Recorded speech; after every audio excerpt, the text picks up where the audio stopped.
We blijven de verhalen van 7 oktober vertellen. Waarom? Omdat de wereld niet mag vergeten hoe de oorlog in Gaza begon. Vandaag aan tafel 2 indrukwekkende verhalen. Ik heb aan tafel Shani Teshuvah en Moshe Marwik.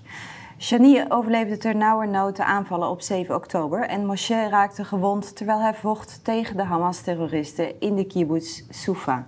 Shani and Moshe, welcome to our studio. To start with you, Moshe, you got injured on October 7th. How are you doing now?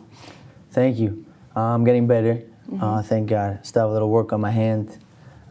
Took a couple bullets, one in the shoulder and one in the hip. Yeah. But thank God, I'm getting better. You're getting better. Day by day. Yeah. And Shani, how is your family doing right now? Because you lived in a kibbutz very close to the Gaza Strip. Yeah, we live in kibbutz Zikim, which is about a kilometer from the Gaza border. Yeah. And we actually went back there just a month ago to live. We're trying to do our best. Yeah, and your family is now in Israel. They're now in Israel, yes, Right. at home. Okay, so Moshe, you are originally from the United States. You were born there, you were raised there, and you made Aliyah. When did you make Aliyah? So I'm originally from Baltimore, Maryland. At the age of 18, I came to Israel for a program for a year. Decided, wow, I saw what was going on there. I saw the people, the warmth, the beautiful lands, but more than that, just the people caught my eye. I decided to stay for another year, and in that year I decided I'm joining the army to serve and help protect the families living there. Yeah, and what about your family? Are they also living in Israel? My family, no, they do not live in Israel. I left them behind and came to Israel. So you came on your own? I did. That's a big decision. It is. It is a big decision, and I stand with it the same as I did then today. And I think it's one of the best decisions I've ever made. Yeah, why? I think Israel is just such a, when you come and really experience and see it for yourself, just the people, the family feel that you get there. Everyone wants to help each other out. Everyone, doesn't matter who you are, Jewish, Christian, Muslim. At the end of the day, if you really come and feel for yourself, get a sense of what the actual mindset is there, you'll be astonished. Yeah. So, Shani, you were born in Israel. Do you recognize these kind of feelings that Moshe is describing? Completely. I was born there. My parents are American, and they did Aliyah, and they moved to Israel, you know, because they were Zionists and they want to fulfill that dream. And Israel is not like any other place in the world. I mean, our luck is our people. And there's something very, very special about the way we can stand with each other, not knowing each other from 5 minutes ago and feeling that we are completely connected. Like a family feeling. Exactly, it's like a family feeling. And I don't know if different nations around the world have it when two different people meet wherever in the world. If they're Israeli, there's always a connection, and that's really, really special. Yeah, let's start with your story, Moshe, because you were in the army, as you just told us. Where were you stationed? Where was your base just before October 7th? Right, so my base is called Sufa, and it's stationed next to Kerem Shalom. Many people have heard of that from the news. About a kilometer away from the border. Is the border crossing. The border crossing, right, that now gives a lot of humanitarian aid to the Gazan residents. I was there, it's about 500 meters away from that base, right next to the border. Our position was patrolling, guarding the base and the neighborhood surrounding. We got up at 5:30 in the morning, regular schedule day as we thought. At about 6:30, hundreds and hundreds of rockets flying overhead. No one knows what's going on, what to do. No real commands coming from the chain above, because everyone was pretty confused as to what's going on. Yeah, you say you're confused because of all what happened. Were you, as an army base, prepared for a possible escalation? We were not prepared. We were prepared as much as we could have been for confrontation, not anything on this level of war, as we learned, right, from me just learning that days after, from waking up in the hospital, pretty confused as to what had even happened, not knowing that it was all over Israel, on the whole border, and not just in my vicinity. Right, okay. So Shani, you lived in kibbutz which is actually on the other side of the border with Gaza, on the northern parts. What was life there before October 7th? It was the best place in Israel to live. I know a lot of people think that, how can you live there, or was it scary all the time? In Zikim, we had such a great sense of personal security that I could go to sleep at night without locking my door. Kids could run around free. I was telling you before that my 12-year-old daughter, the night before, on October 6th, took her skateboard, and she was standing at the door. And I remember it specifically with this handshake. She said, "Mom, don't worry. If there'll be rockets, we'll go to shelter, and then we'll go and pick up our skateboards. I'm out. Bye." And she and all the 12-year-old kids of kibbutz were on their skateboards until 3 o'clock in the morning because it was a holiday. And we went to sleep knowing that they're safe. Worried. And if there'll be rockets, the kids know what to do, because we knew how to handle rockets. But actually what you're sharing now is for me, not living there so close to Gaza, is very strange, because you are living under constant threat of rockets, and not one rocket, not 10, but thousands of them, and during the course of years. Did you feel safe there? Because you know that there was a constant threat. We felt safe. We felt safer because we knew that there was a wall, there was a barricade that was built that went 70 meters down under the fence. It went to the beach. They had all the high-tech precautions all around, and we were not afraid from terrorists coming in. No. I would just highlight that this is a constant threat, rockets flying overhead. That's like Israelis, the people, the families, kids, women. They're all very used to the fact that you just, in the middle of the night, you can wake up from a siren, rockets overhead, even explosions from the rockets firing. I think everyone can agree, from the people of Israel, no one wants war, no one wants confrontation, no one, we almost like are yearning for peace, which they're not giving us any choice but to defend our people. So you actually get used to the fact that there were rockets, or there was a threat of it. But then October 7th came. How did you wake up that morning? I was already awake. I woke up early in the morning. I usually ride my bike, and because I feel so safe, I ride by myself. I like that quiet time early. Saturday mornings, I have a specific route. I go with my bike to Zikim Beach. I go to the Army base, to Netiva Asara, the Erez border crossing, and around through Kermia Nature Reserve.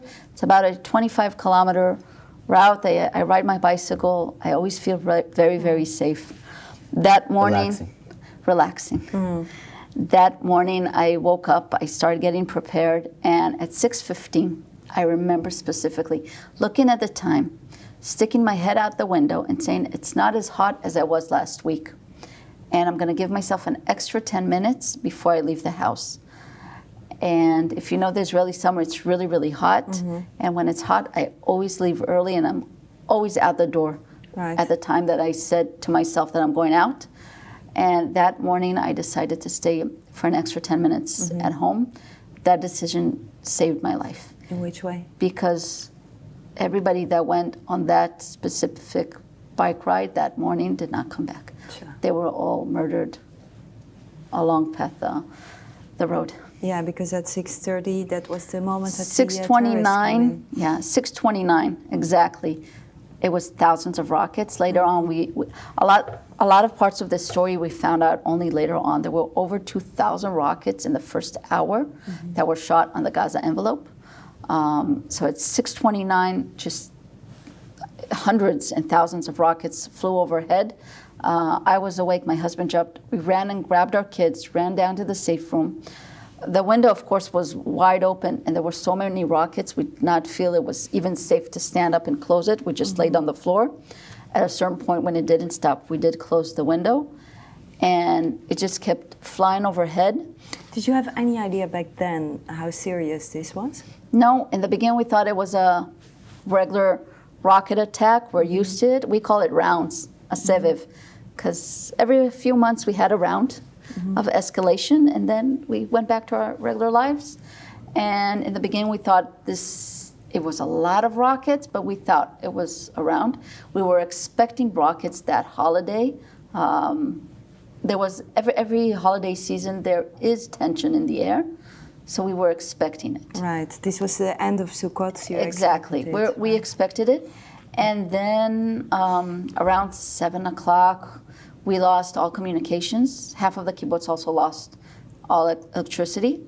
And we later found out that there was a cyber attack on the northern part of the Gaza envelope. So we also had no communications and no idea what exactly is going on. From that point on. Right. So you were like hiding in your shelter, and Moshe, at that same time, you also realized that this was a serious At the situation? same time, right. As Shani was saying with her bike ride and the bikers, I just want to say, as I see it, and I think everyone in Israel will agree, and it's really a shame that people here do not realize many of the facts and the truth of what's going on there.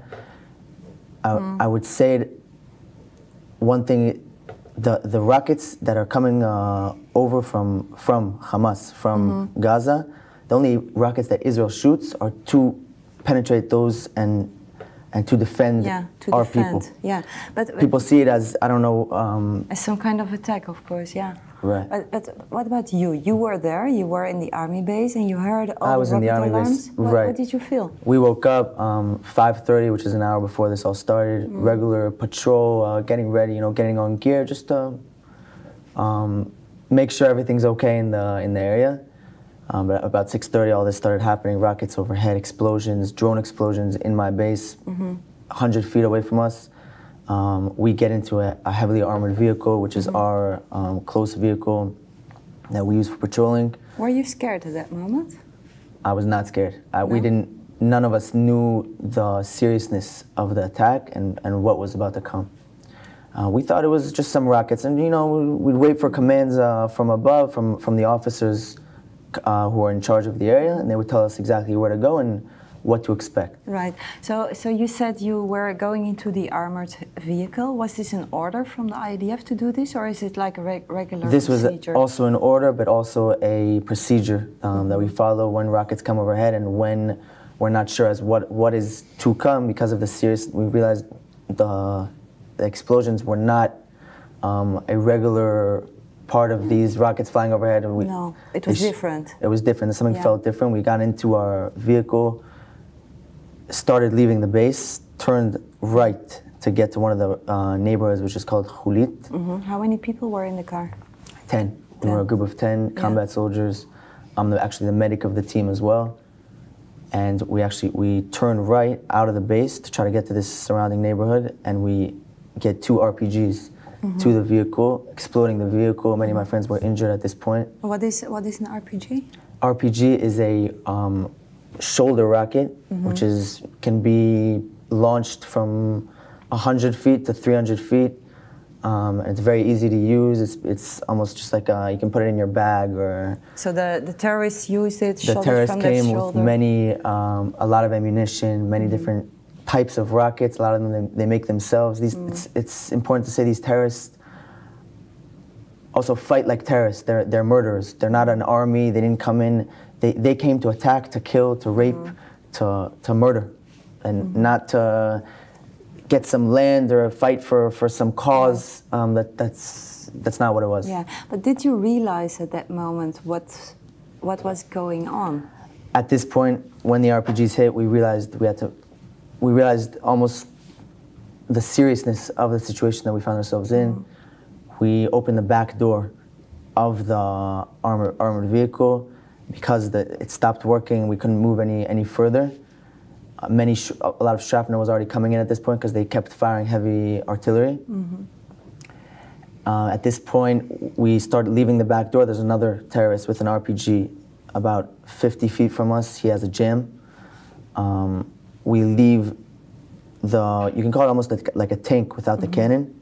We leave this vehicle to take cover. We go to the back of the vehicle and start trying to get ourselves out of this ambush and and fight back. Because it was really an ambush, you were surrounded.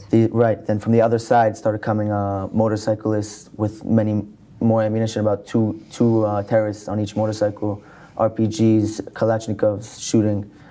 At this point I had already taken 2 bullets, one to my shoulder and one to my hip. All my friends were already hit at this point. As the medic, I started taking care of my boys. Even though you were wounded yourself? Even though I was wounded myself. Yeah, I mean, you have no choice. We're there to protect. Yeah. We obviously don't want any confrontation, we don't want to hurt anyone. We pray for peace and for everyone would just get along and almost like use their words, as they say to kids. Did you know how big the group of terrorists was who was surrounding you? We started getting an idea as this event was prolonged, was continuing, yeah. Continuing, right? I haven't used English in that. Right, and I mean, as it was going on, we started getting more of an idea of what we're up against. And yeah, so how many people were it?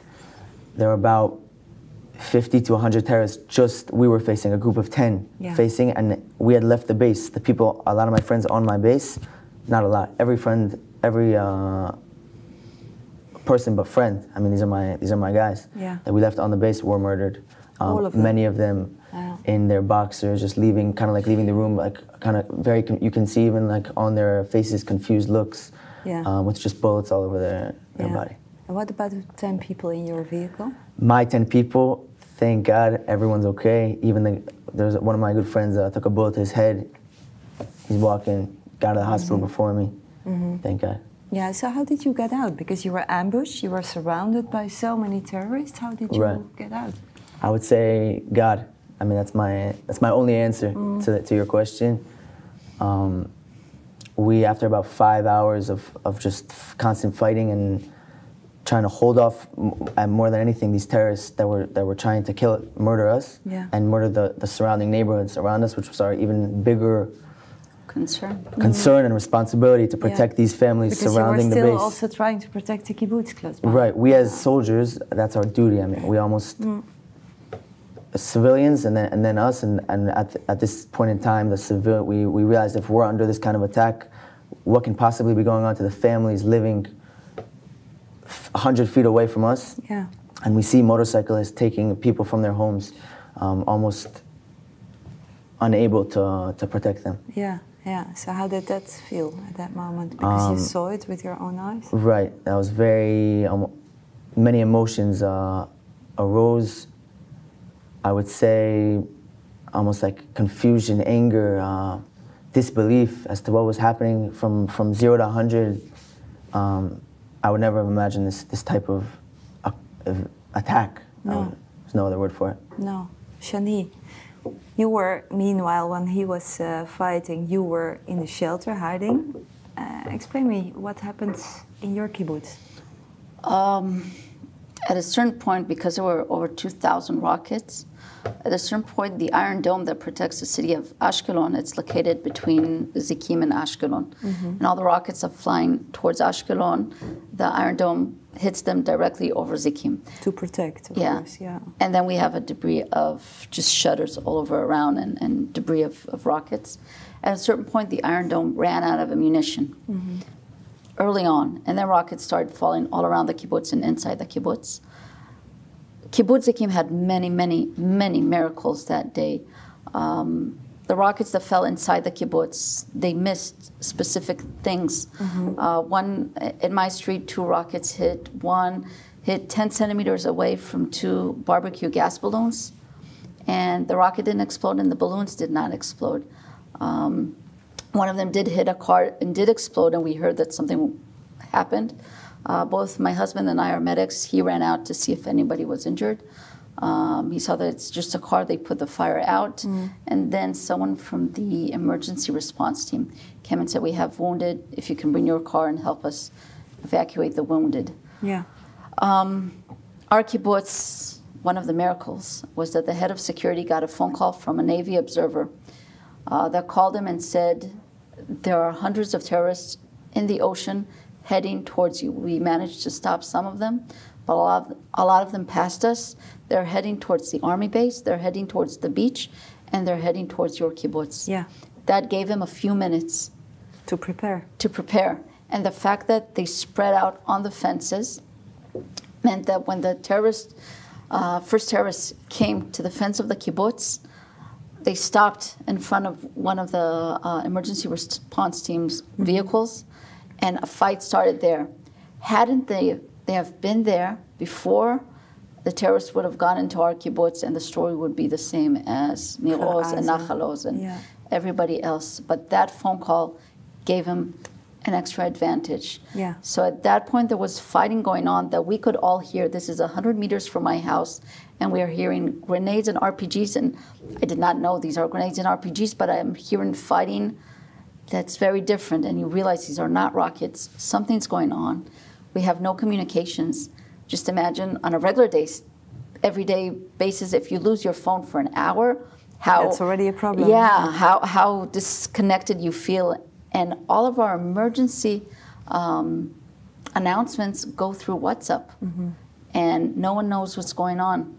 And at a certain point, I'm with my kids alone in the safe room. Rockets are still exploding all over the place. My husband joined the emergency response team, and later on he told me that what they were doing at that time was physically running, unprotected, unarmed, from door to door around the kibbutz, letting people know a tiny bit of what's going on all around, and telling them they're not allowed to leave the kibbutz because you had like a protection around it.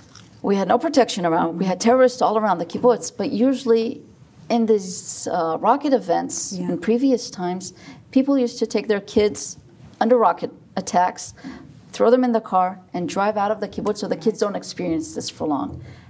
If they would have done that on that day, they would have come directly in front of terrorists. Yeah. Someone needs to tell them this. The only way is to run door to door under fire and let them know you're not allowed to leave the house until further notice. So this is how our kibbutz was saved. Yeah. At a certain point, we did get communications. And, 1,000 messages coming in, 1,000 messages going out.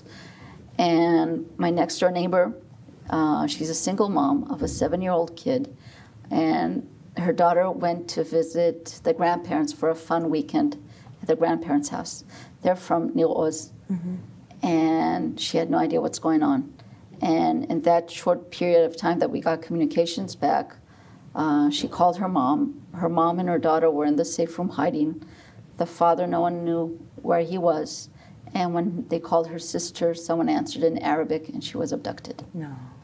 Yeah. So we started realizing a tiny bit what was going on around us, that this is not only in the northern part, this is all over the Gaza envelope. And what did you think then? We could not believe that this is true. I remember one of the neighbors, we ran from house to house at certain points just to check that everything's okay, that you're alive, that you weren't hit by a rocket, because everything's exploding all around and we don't have cell phones. So we have to leave the house, and I have to make sure that my neighbor's okay. And all these rumors started circling that we have 20 people kidnapped and 400 dead. Today, when we look at the numbers, we say, I wish it would have ended at that rumor, 20 kidnapped in. And we could not believe that this is happening in Israel, 2023. It just did not make any sense. And does it make more sense now? No. Even less sense that we were so naive and innocent. It does not make more sense, and we have more and more questions as time goes on and as we find out different parts of the story, because we still do not have the whole picture. How did you get out of the kibbutz? 9:30 at night, 2 Shabak cars came into my street. Shin Bet is that? Yeah, Secret Shin Bet, Service. the Secret Service. Someone from my street, her father worked in Shin Bet for many years. And she called his friends because, and she said that she needs help getting out. She's with little kids in the house, and her husband is not in Israel at that time. She needs help getting out of the kibbutz. They came with armed vehicles, and they passed between the houses knocking on doors, saying, we're going to escort a group out and we'll come back to get who's ever not ready now, we're going to get you. When they came back, they said, okay, the road outside to leave Zikim, we think it's clear. There are burnt vehicles on the road, watch out, drive. Just drive straight, drive fast, and do not stop.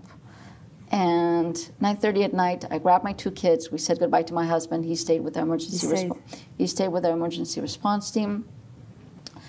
We said goodbye and ran out to the car. There's a routine. I ran out.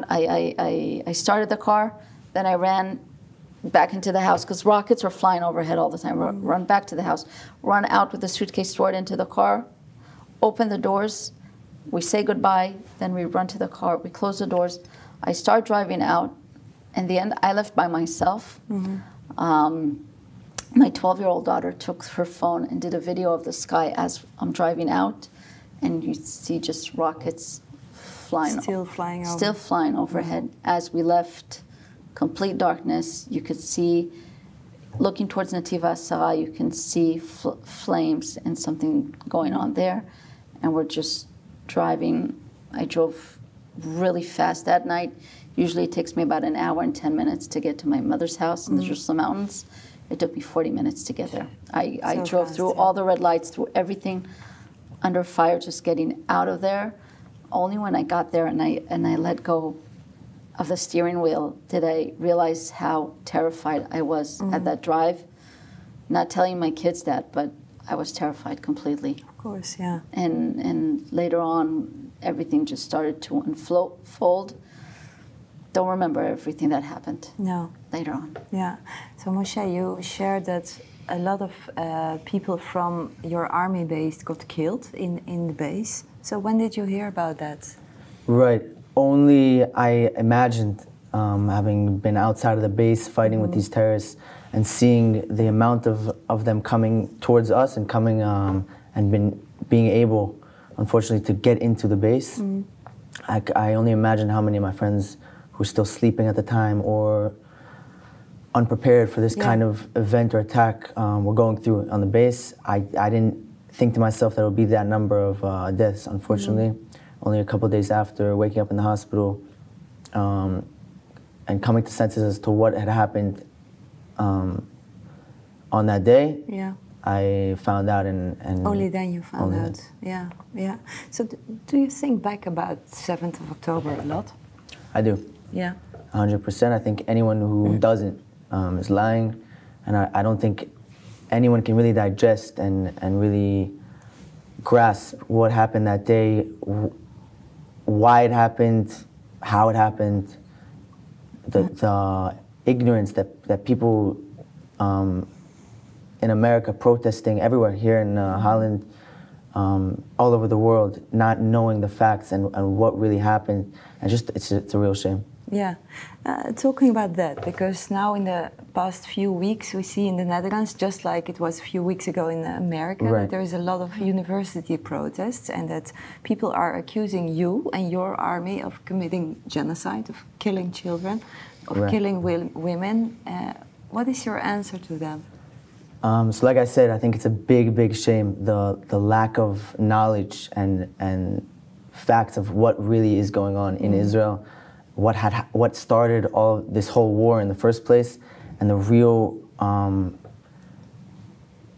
will and feelings of the Israeli people, and what their mindset and what the community is all about. I think people, a lot of the protesters here in Holland or wherever they are in surrounding the world, are not well learned of any of what's going on now, and obviously what all started this.